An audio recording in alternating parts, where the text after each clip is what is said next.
கனரக வாகனங்களினால் வீதிகள் சேதமடைந்து வருவதாகவும் உடனடியாக வீதி திருத்தி தரப்பட வேண்டும் என கோரி அவ்வீதியில் வசித்து வருகின்ற 8 குடும்பங்கள் கவன ஈர்ப்பு போராட்டம் ஒன்றினை கடந்த ஞாயிற்றுக்கிழமை 8ஆம் தேதி முன்னெடுத்திருந்தனர்.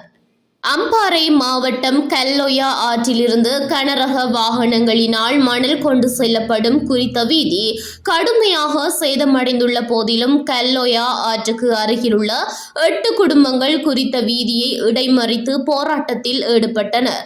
குறித்த வீதியை மறித்த அப்பகுதி மக்கள் டயர்கள் வைத்து வாழை மரங்களை நட்டு இந்த போராட்டத்தை தொடங்கினர். இதன் காரணமாக அப்பகுதியினால் பயணம் செய்த மணலேற்றி செல்லும் கனரக வாகனங்கள் அப்பாதையால் செல்ல முடியவில்லை. அத்துடன் குறித்த வீதியினை மணல் மற்றும் செங்கற்களை கொண்டு செல்லும் இக்கனரக வாகனத்தை செலுத்துபவர்கள் அதை சரி செய்ய வேண்டும் என போராட்டக்காரர்கள் தெரிவித்தனர்.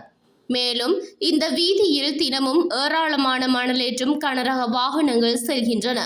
இதனால் அம்மக்கள் பெரும் சிரமத்தை எதிர்கொள்கின்றனர் என்று போராட்டக்காரர்கள் தெரிவித்தனர். மழை பெய்யும் நாட்களில் சேறும் குழியுமாக மாறும் இந்த வீதி மழையற்ற நாட்களில் தூசியால் மூடப்பட்டிருக்கும் என மக்கள் தெரிவித்துள்ளதுடன் குறித்த வீதி திருத்தப்படும் வரை வீதி திறக்கப்படாது என்றும் அப்பகுதி மக்கள் தெரிவித்தனர்.